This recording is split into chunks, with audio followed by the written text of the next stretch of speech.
Olá, boa noite, tudo bem com vocês? Então, muito grata por vocês estarem aqui novamente, participando da nossa live, acessando as nossas publicações que a gente posta diariamente sobre as lives que aconteceram. Caso você não possa participar ao vivo, estará sempre disponível aí no nosso Instagram e também no canal do YouTube, ok? Então, eu vou continuar tirando algumas dúvidas referente ao nosso assunto de ontem, que veio uma pergunta qual era o melhor óleo para que a gente utilizasse na nossa cozinha. E eu dei algumas explicações aqui e novas perguntas surgiram sobre o mesmo assunto, então eu vou trazer algumas explicações para esclarecer sobre o uso de óleos na cozinha e algumas informações sobre a composição dos óleos. Então, como eu disse para vocês inicialmente, aliás, vamos começar a lembrar uma coisa que é muito importante. Sempre eu gosto de voltar àquela nossa tabela, àquela nossa pirâmide alimentar, vocês têm ela disponível lá no nosso canal do Instagram, tem lá a publicaçãozinha. Então, lá na pirâmide alimentar, existe uma fração, existe um patamar que é bem no topo da pirâmide, que fala sobre os alimentos fontes de lipídios. Quando a gente está falando de alimentos fontes de lipídios, nós estamos falando basicamente dos alimentos gordurosos, né? Onde a gente entende que lipídio corresponde a essa parte de gorduras, vamos dizer assim, para facilitar. Esses lipídios, eles são compostos de triglicerídeos, que são as informações básicas para a gente saber, e esses triglicerídeos, eles são constituídos de ácidos graxos. Aí nós fizemos um comentário ontem com vocês que nós tínhamos na verdade, nós comentamos sobre dois tipos de ácidos graxos, os ácidos graxos saturados e os ácidos graxos insaturados, onde eu até mencionei que os ácidos graxos insaturados, assim, os ácidos graxos essenciais são ácidos graxos insaturados, então eles são encontrados nos óleos vegetais, então existe uma grande importância da gente consumir os óleos vegetais por ter esses ácidos graxos insaturados. Muito bem, como todo e qualquer nutriente, nós temos que consumir aquelas porções como são recomendadas lá na pirâmide alimentar, o que significa que você, com certeza, deve consumir diariamente gordura, faz parte da sua dieta ter essa fração de lipídios. Só que aí vem a pergunta, da onde vem essa fração de lipídios e qual é a melhor fonte de lipídios? Você pode encontrar a gordura principalmente em produtos de origem animal, carne, leite, você já encontra gordura ali, ou nos óleos vegetais.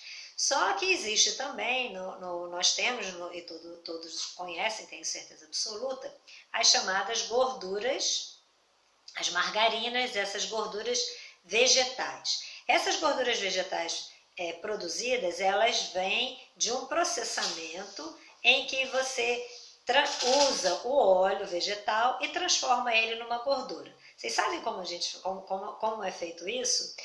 Conforme, assim, quanto maior a quantidade que você tem de ácidos graxos insaturados, mais aquele produto vai ter uma característica líquida na temperatura ambiente. Então a gente vê que os nossos óleos, a gente olha, todos eles são líquidos. Quanto mais você tem uma quantidade de ácidos graxos saturados, você vai ver na temperatura ambiente aquilo na forma sólida, e aí a gente acaba associando a gordura. Então o que acontece? Os óleos vegetais, para se transformarem nas gorduras vegetais, eles diminuem a quantidade de ácidos graxos insaturados e produzem os ácidos graxos saturados.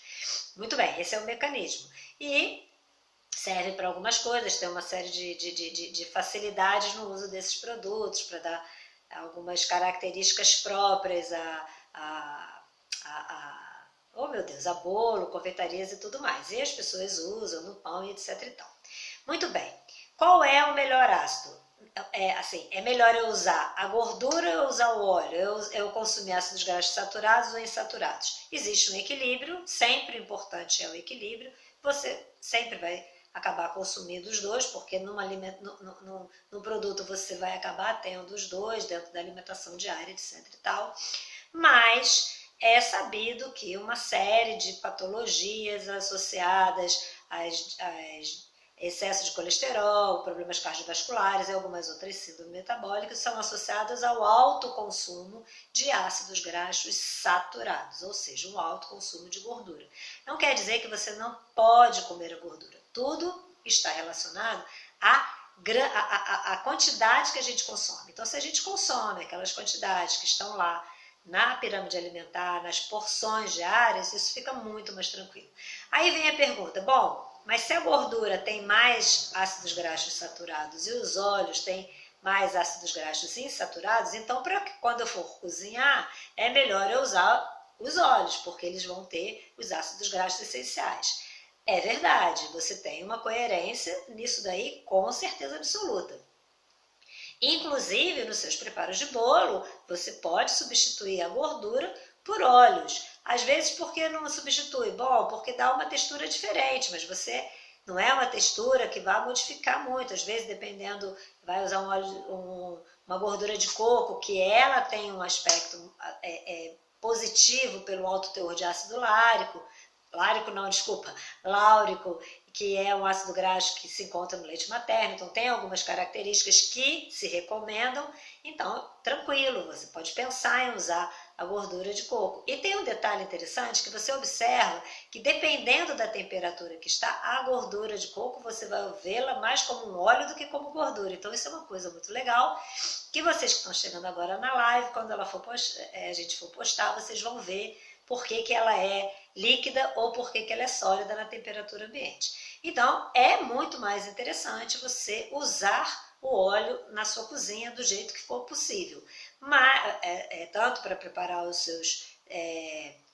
seus refogados, a sua comida natural, quanto para preparar bolo e tudo mais. Porque ele você tem uma maior proporção desses ácidos graxos insaturados e é interessante você controlar a quantidade de ácidos graxos saturados. Tem um outro detalhe que é importante mencionar, que vocês já devem ter ouvido falar também, dos chamados ácidos graxos trans. Esses ácidos graxos trans, eles são uma modificação química que ocorre nos ácidos graxos insaturados. Elas ocorrem naturalmente numa proporção muito pequena, mas no processamento tecnológico, no preparo de produtos industriais, isso pode acontecer de uma maneira um pouco mais significativa. Então, por isso que a gente se ouve falar muito, gordura hidrogenada, não só pelo teor dos ácidos graxos saturados, mas também pela presença dessas gorduras trans. Tanto é que a gente tem visto isso, que a própria indústria de alimentos tem modificado o preparo de alguns produtos, principalmente produtos infantis, que não, assim, você não encontra eles mais assim, fritos, mais numa forma de assado, justamente para evitar esses ácidos graxos trans, para reduzir significativamente a produção desses ácidos graxos trans. Muito bem, e uma outra questão que foi feita eu comentei que os ácidos graxos insaturados passam por um processo de oxidação, né? Vai estar lá naquele triglicerídeo que eu comentei que ele é constituído dos ácidos graxos. E aí você vai ter os ácidos graxos insaturados que eles podem ser oxidados e isso acontece com o calor, com a temperatura e tudo mais. Como é que isso acontece dentro do nosso organismo? Essa foi uma outra pergunta que surgiu ontem. No nosso organismo, ele é constituído dos mesmos nutrientes que nós estamos falando, de proteínas, de glicídios e de lipídios também. Nós temos no nosso organismo alguns processos metabólicos que que estão associados ao que a gente chama de um estresse oxidativo. Então, a gente já tem ouvido falar que uma série de desordens que acontecem no organismo estão associadas ao acúmulo do que a gente denomina de espécies reativas de oxigênio. Então, são substâncias que são produzidas por um processo oxidativo. Mas isso vai acontecer, obviamente, quando você está numa condição que não é a condição, digamos, ideal da saúde e também, lógico, que a sua alimentação vai influenciar nesse processo. Por quê? Porque se você tem uma alimentação equilibrada, utilizando todos os grupos de nutrientes que vão fornecer todos os grupos de alimentos, como a gente viu na tabela, que vão fornecer todos os nutrientes, você também vai ter substâncias que são responsáveis por eliminar, por diminuir essas espécies reativas de oxigênio. Então, aquele ambiente no organismo que estaria num estresse oxidativo, essas substâncias vão prevenir esse processo. E aí são as nossas vitaminas, alguns minerais, alguns bioativos antioxidantes, que a gente começou a conversar sobre isso segunda-feira. Viemos responder as perguntas referente à parte de óleos e, dependendo do que acontecer, se não tiverem mais dúvidas amanhã nesse assunto ou em outros assuntos, a gente volta aos minerais e a conversar um pouco mais sobre as nossas respostas imunológicas. Então, eu espero ter respondido todas as perguntas que vieram a respeito da nossa conversa desde ontem, como o uso dos óleos, o que acontece, como o calor age nos olhos, e trazendo novas notícias para vocês. Agradeço aí a presença de todos e também aos que estão sempre interessados em nos ouvir, curtam os nossos vídeos, divulguem a nossa live, porque nós estaremos sempre aqui, todas as segundas às sextas-feiras, com exceção do feriado, 18 horas, para tirar dúvidas sobre saúde, alimentos e nutrição. Lembre-se que nós estamos num momento muito especial, mantenha o isolamento social, respeite você, respeite a todos, cuide de você, cuide de todos e nunca esqueça mesmo, sorria com seu coração, que isso faz muito bem para a sua saúde e para todos nós também. É sempre bom a gente ver um sorriso quando a gente encontra alguém, né? Então, tchau, boa noite para vocês, tudo de bom, fiquem com Deus, tchau!